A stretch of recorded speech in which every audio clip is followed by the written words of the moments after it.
it's a free outfit that's worth like $1,200. You won't wear this? Nah. Yeah, I know. You rather wear pajamas. I want to take the trash out of that. Grown nigga in sleeping clothes. I want to kick a dog in there. You dress like a successful crackhead. How you everywhere, bro? Like, when I see you on social media, you're everywhere.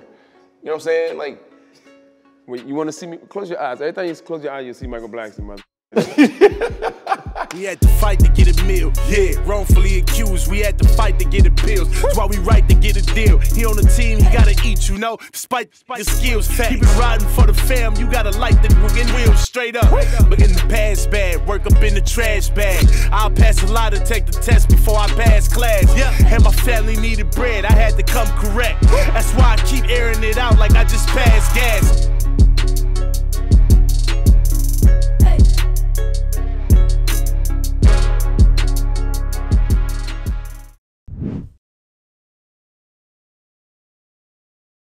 Come on, all white.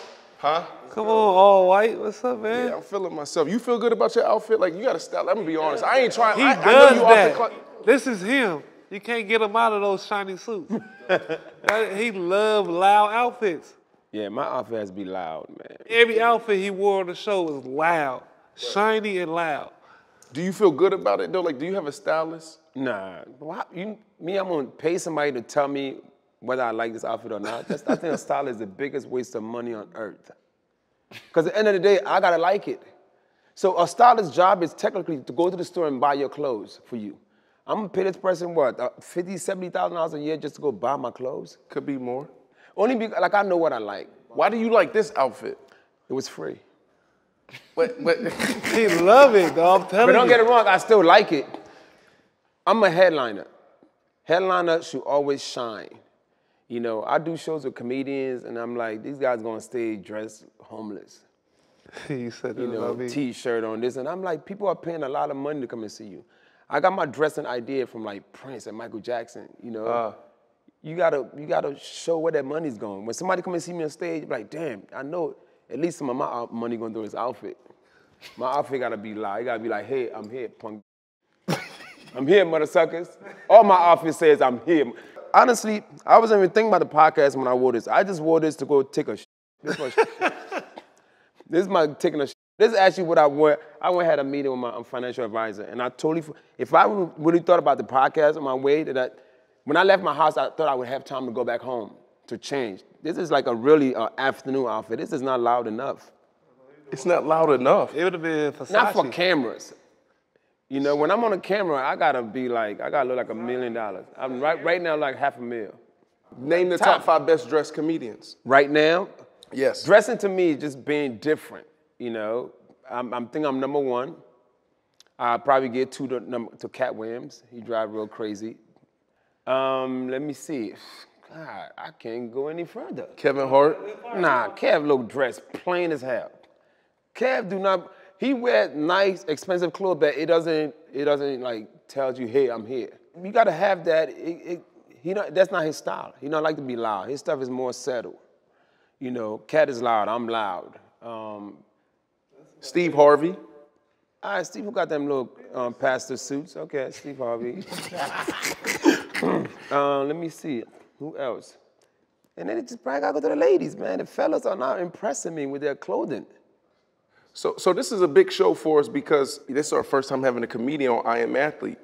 Why was it so important to get Big Bro on the show?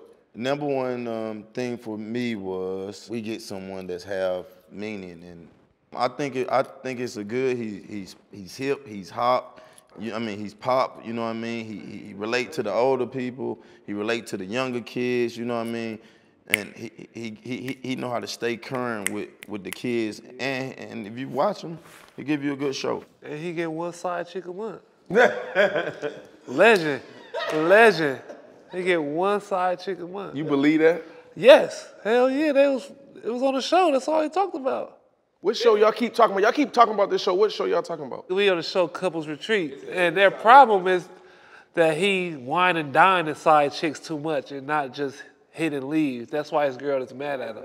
This is a real thing? Yeah. I mean, you know, it was something I just felt like as men, our biggest problem was infidelity, you know, and I'm just trying to take care of that problem for everybody. And I think if your woman really loves you and cares about you, she should let you have whatever you want. So if it involves you having one side chick a month, just have it. That way you're not lying, because, you know, women get tired of their lies. You know, so just be honest. And I just came up being honest from the door, like, you know, I can't keep my dick in my pants. So I need one side chick a month. And we came to the agreement. Legend, I'm telling you. It just now, our biggest problem is she don't want me to, like, you know, she's like, and keep moving. Don't take them out to eat. Don't be out in public with them. That's our biggest argument, is that part. But we getting it together. So you proposed on Breakfast Club. Did you prepare for that? Was that planned, or was that just? It was very spontaneous. I knew Rada was the one early in the relationship. You know what I mean? If you have somebody that's good, that got your back, that's a smart woman, and all of the above, you shouldn't waste no woman's time, you know.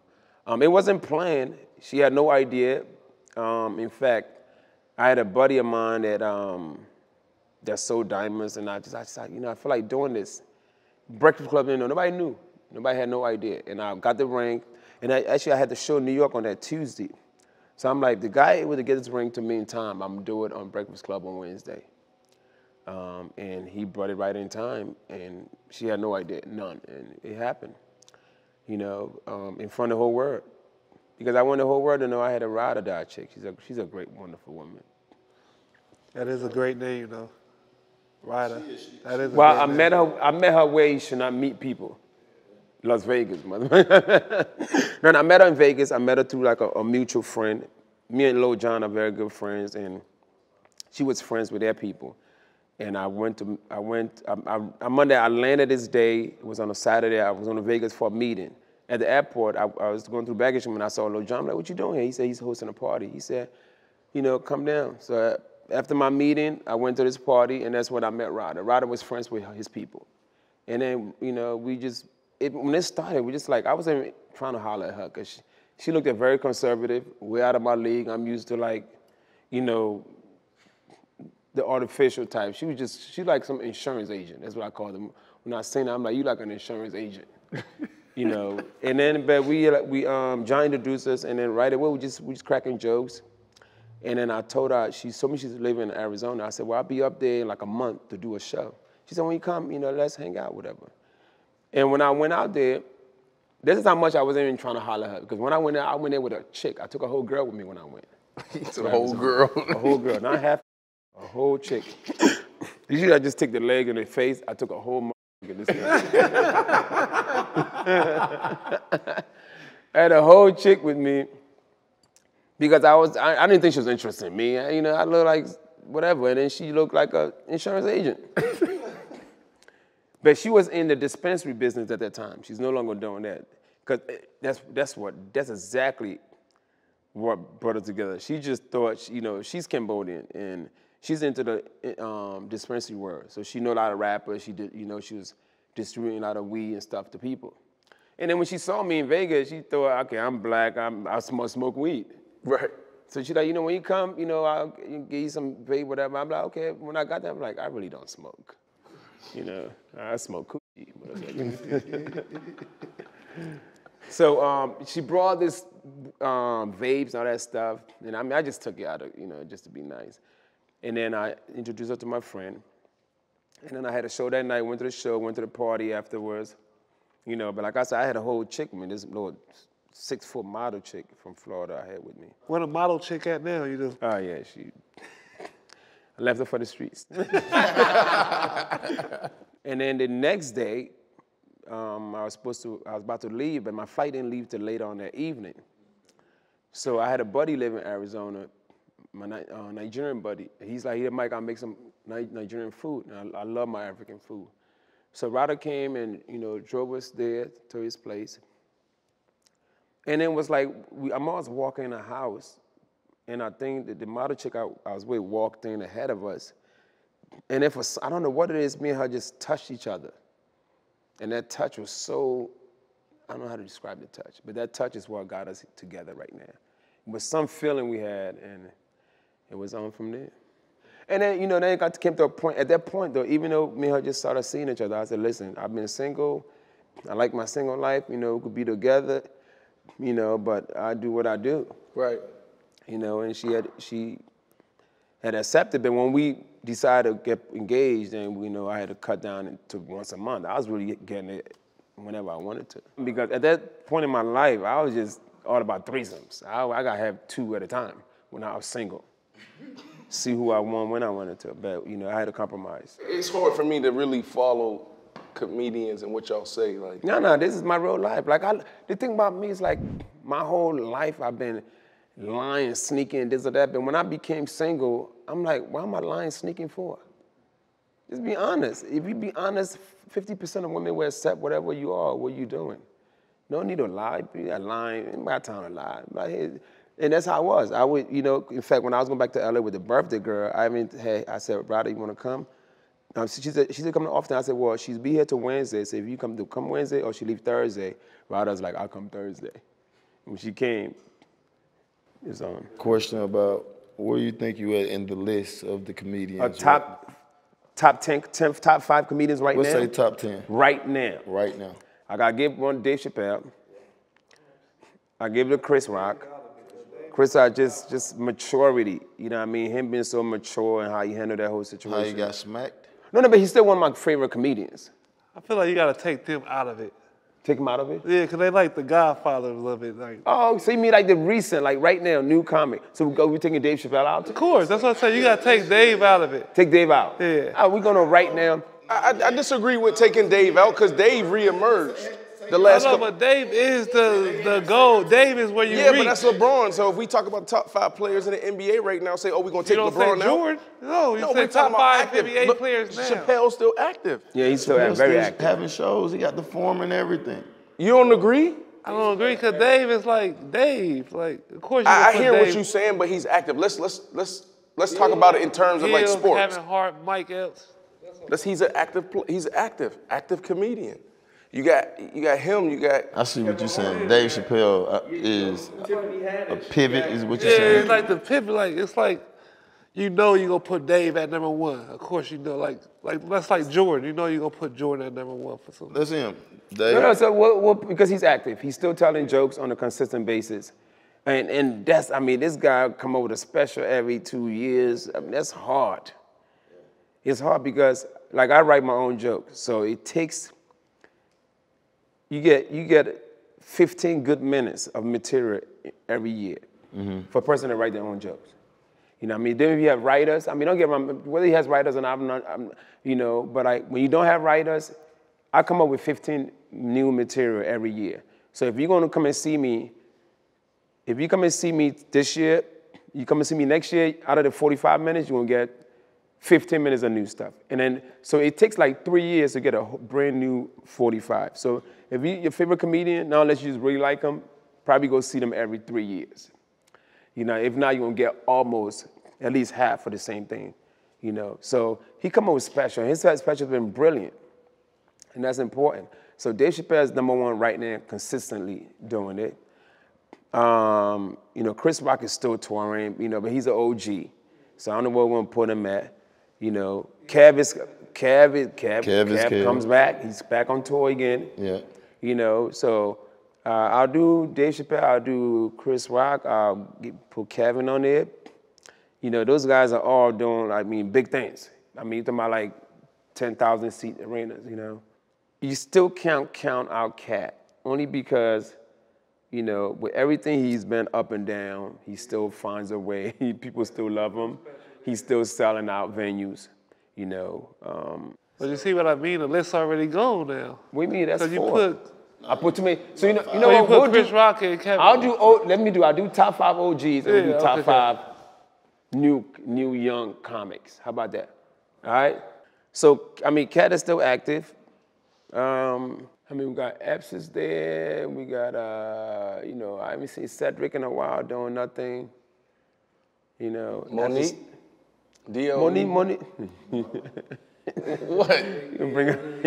What, bro? No, I'm saying that I'm not my top 5. Why you say it like that? They're not my top 5.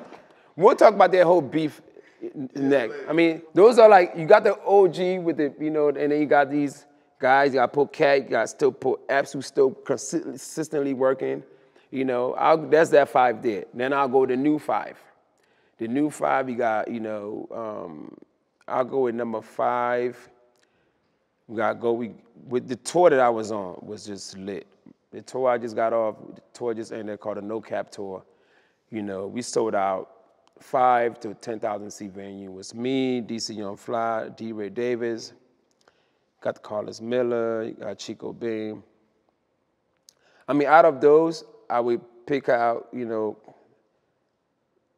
I'll take 3 out of those for the top 5 new comedians, like our generation. I feel like and don't get it wrong, huh? I feel like D-Ray don't get enough credit.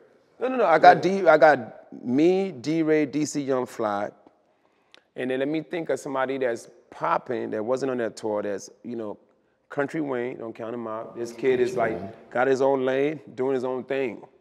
You know, so that's 4. What about is Drewski? Drewski, no, he don't do stand-up though.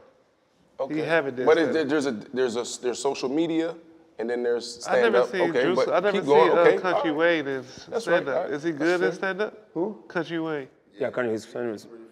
That's 4. Let me try to find one more. These guys, I'm thinking of these. When I think of guys that could headline themselves. Right, that's what we You know what I mean? Headline like me, D-Ray, DC, Country Wayne, Lavelle Crawford. Those are 5. Because every one of us could go and sell out, do 10 shows in a comedy club, or sell out a 5,000 seat venue, our own, ourselves. Hey, MOTHASUCKA. Where did MOTHASUCKA come from, MOTHASUCKA? MOTHASUCKA. You keep saying that. What is that, man? So this is how MOTHASUCKA came. I know you say it all the time, but MOTHASUCKA got discovered in 1998 backstage of BET Comic View. So at this moment was doing, they was giving out like 30-minute specials to like a few comedians. BET chose a few of us to do a 30-minute special. So it was like it was actually like a 1-hour special, but it was shared with 2 comedians. Each show had 2 comics. And I'm backstage, I'm like, damn, I can't say MOTHASUCKA. I can't say MOTHASUCKA. I'll replace it with MOTHASUCKA, MOTHASUCKA. MOTHASUCKA. That's it. And MOTHASUCKA was born in 1998. You think that's what you're known for? That's the number one thing? Yeah. When they think about, you know, you say MOTHASUCKA, you know, back then, now, thanks to social media, people get to know everybody's name. But prior to knowing my name, they'd be like, who, the African dude, MOTHASUCKA. They'd be like, oh yeah, that MOTHASUCKA, yeah. Right. Where would you say you get your humor from? You know what I'm saying? Who'd you study when you were coming up? Idol. You know what? I think I got my humor just from being an African. You know, coming to America, like I said, the kids made fun of me every day. Every day. You still make fun of me. And we grown. They still make fun of me. That's why he take advantage of all the chicks there. He couldn't get them when he was younger. He was a little ugly back then. I told you. That's why he taking advantage, boy.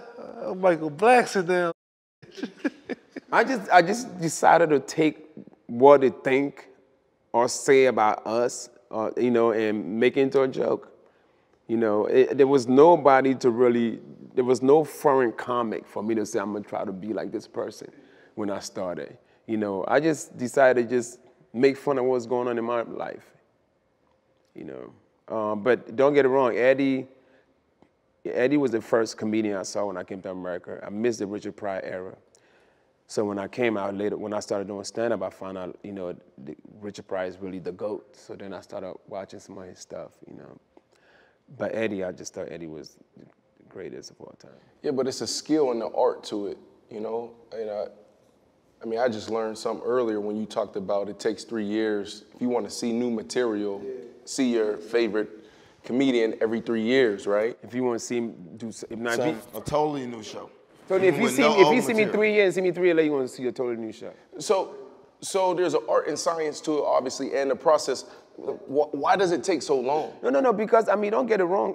If you're putting out specials, then you hire writers, and then you could come up with new material a whole hour in a year. Yeah. It could be done. You know, I mean, I'm not going to show nobody that has writers because people get so busy, they don't have time to sit around and think about stuff.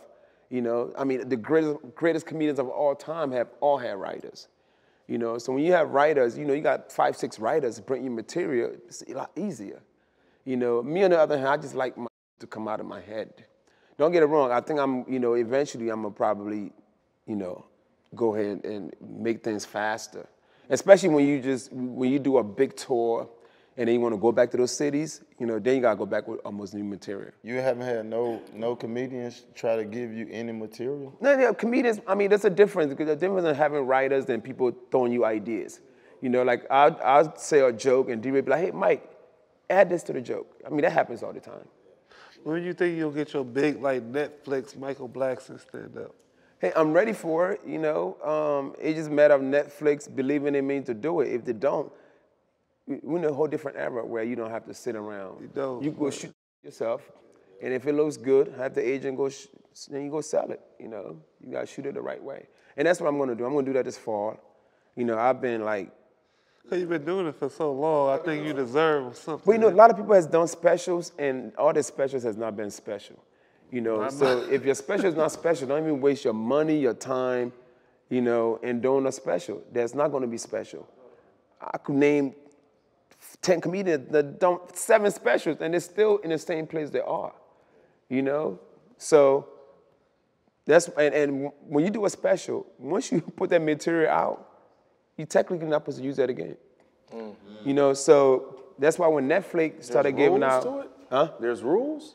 Yeah, there's rules. I mean, you can't go saying it again.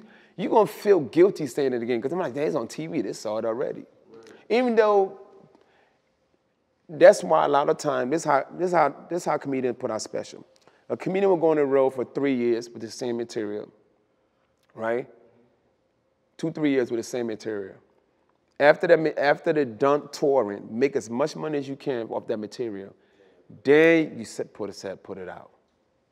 You know, and that's how it works. That's what Kev will go on the road, make millions of dollars, and then sell that same he just did. You know why? Because only 1% of your fans really see you live.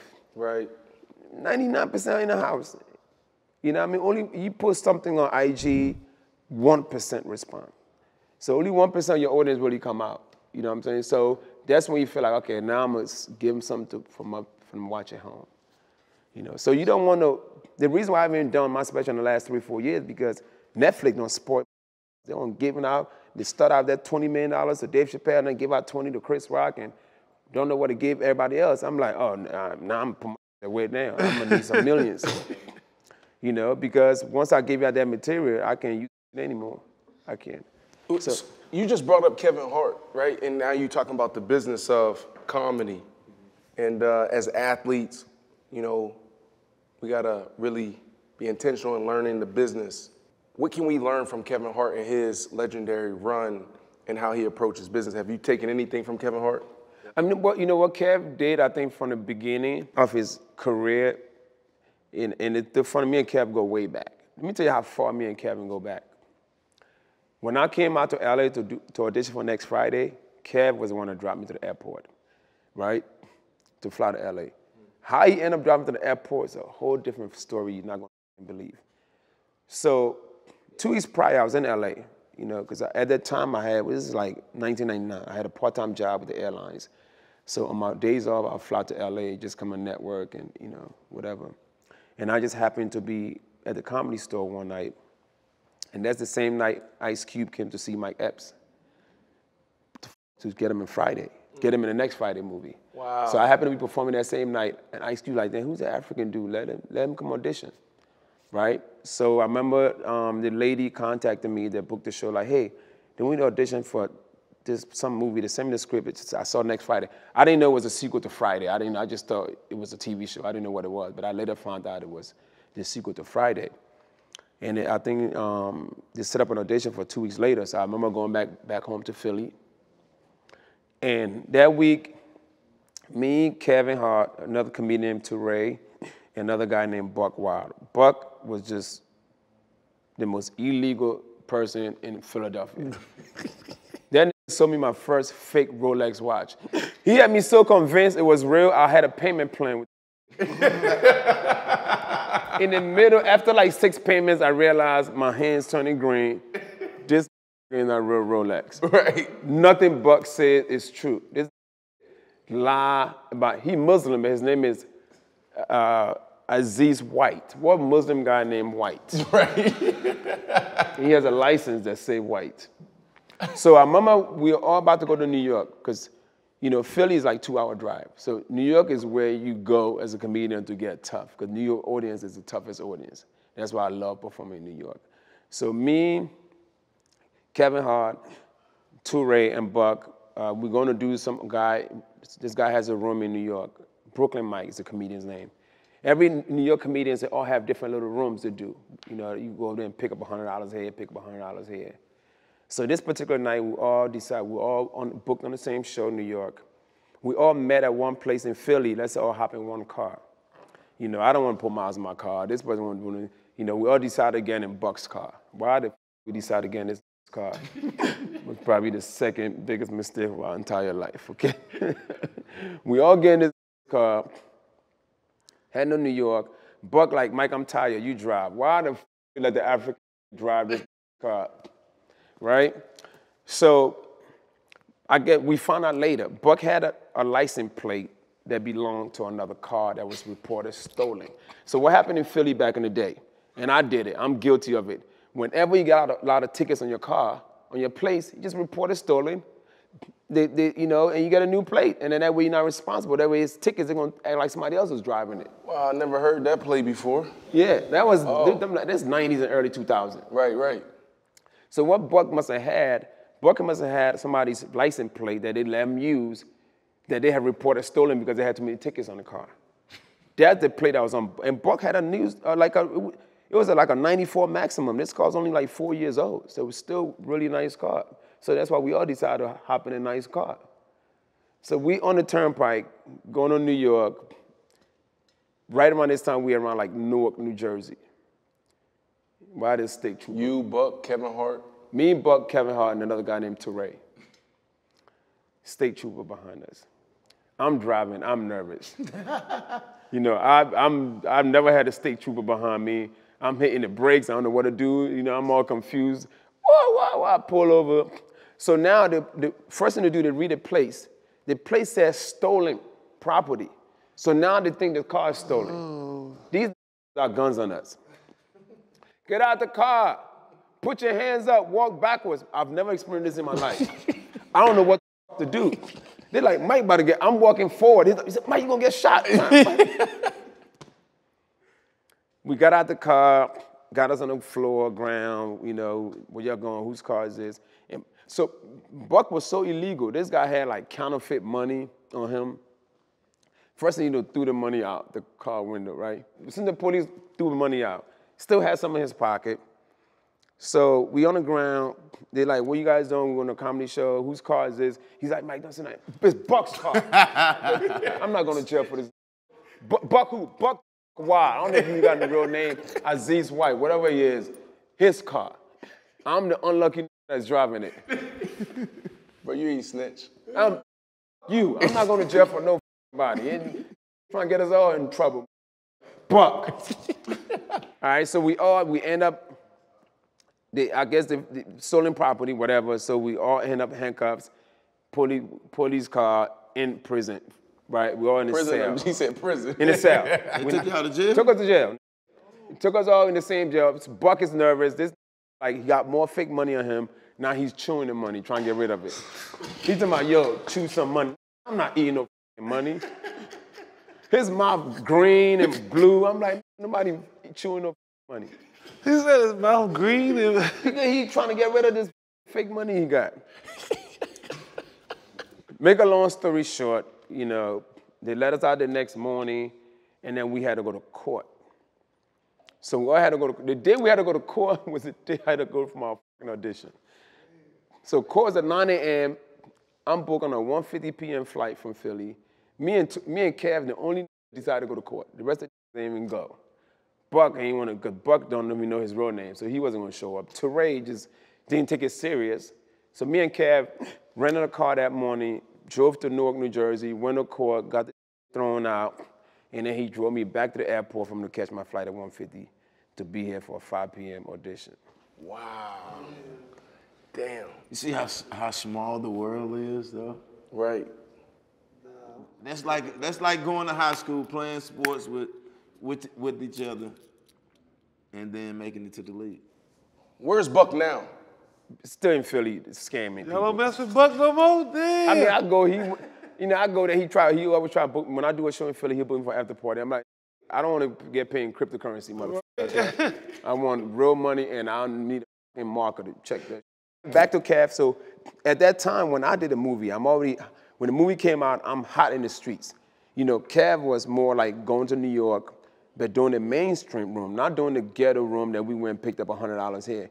Kev was doing the mainstream room, which was ran by like where you get to meet the big people that really handle things. Like this one guy named David Becky, who was Chris Rock manager. He kind of took Kev under his wings and got Kev to where he is today. Right. You know, so Kev did, you know, he went the mainstream route. I went more on the hood route. Childhood coming from Africa to here. How old were you when? I was what, 13, going on 14? Yeah, it was tough, be a big man. difference, yeah.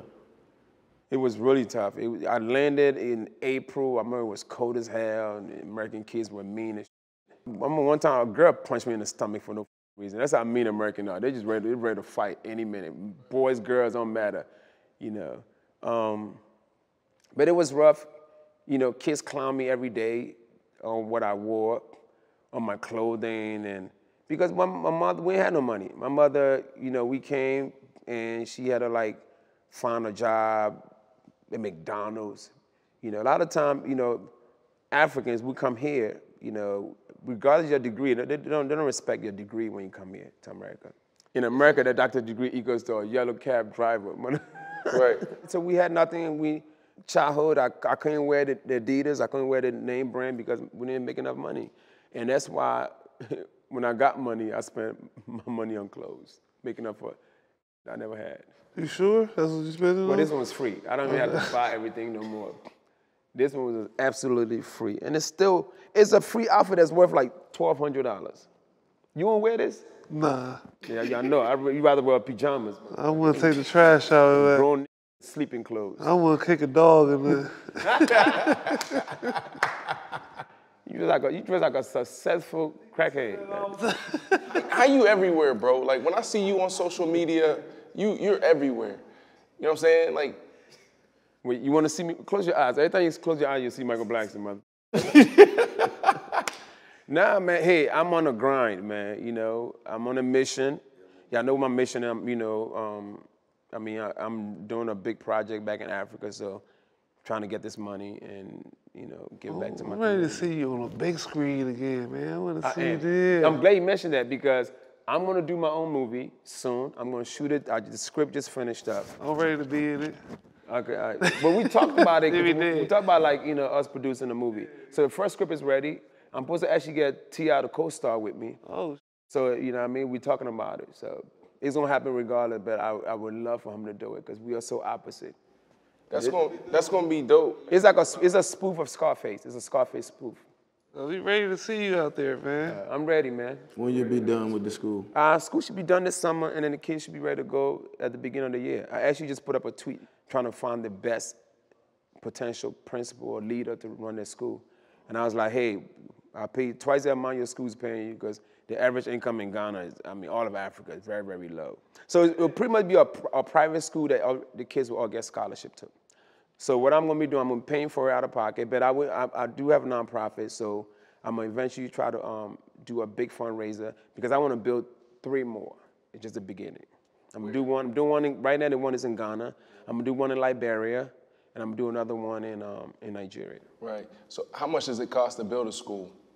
So when you talk about raising money, when you get to the nonprofit side. Well, you know, to build the school it depends how big it is. Anywhere from like, mine cost me $300,000 to $500,000.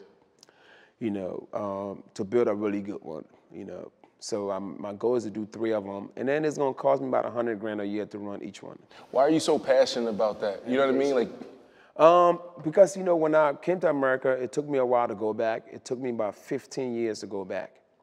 And when I went back to the little town that I was from, and it was during school hours, and I'm walking around going to the marketplace, and I see kids out there not in school. And I'm like, why are these kids not in school?